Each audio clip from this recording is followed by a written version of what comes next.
औज़ुबिल्लाहिमिनश्शैतानिर्रजीम बिस्मिल्लाहिर्रहमानिर्रहीम। Class 7th subject Kashmiri topic पारा सान तारीखी कह हवाला अमि क्वेश्चन बाकी करने यानी गोडनुक सवाल तो पेंडिंग फिलहाल करो चोरम सवाल चोरम तो पचम।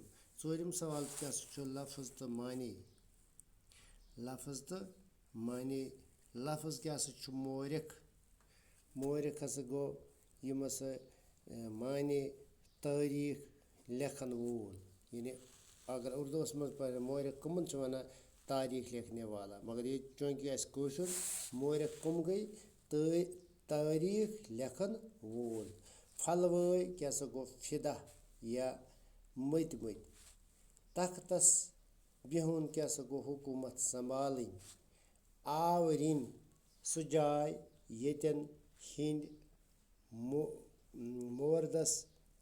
मर्दस यम मुमत इत पे आवरिन सह जाय हिंदन हज जाय ये मर्दस 10 संस्कार करान तम जालान तत मर्दस यानी अगर मुसलमानी पे मुसलमान मज कह गुजर निम दुनिया मज रहमत्याग तमिस दफनावान सह अहल इस्लाम मज दफन करान मगर अगर हिंदन गुजर कह इन आवरिन आसान यम हसा तथ जाय सह तथ मर्दस करान 10 संस्कार तम जालान ततनस यानी 13 मूस क्या गो 13 रेतन हुंद 13 मूस क्या गो 13 रेतन हुंद।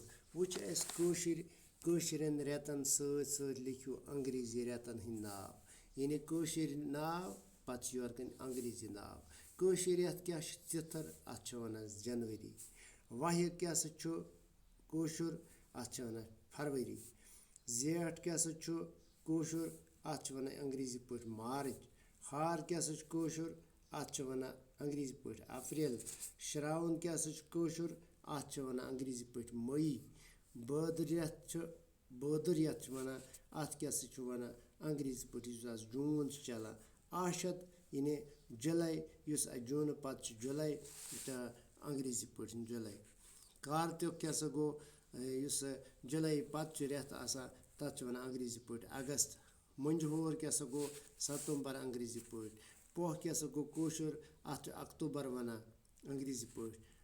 कशुर क्या गो माघ अत नवंबर वन अंग्रेजी पे। फागुन क्या गो कशुर अत वन अंग्रेजी पे दिसंबर यानी आज गो युति बाकी वसलाम यम गसन तम रेतन हुंद थावन नाव लिख ये याद।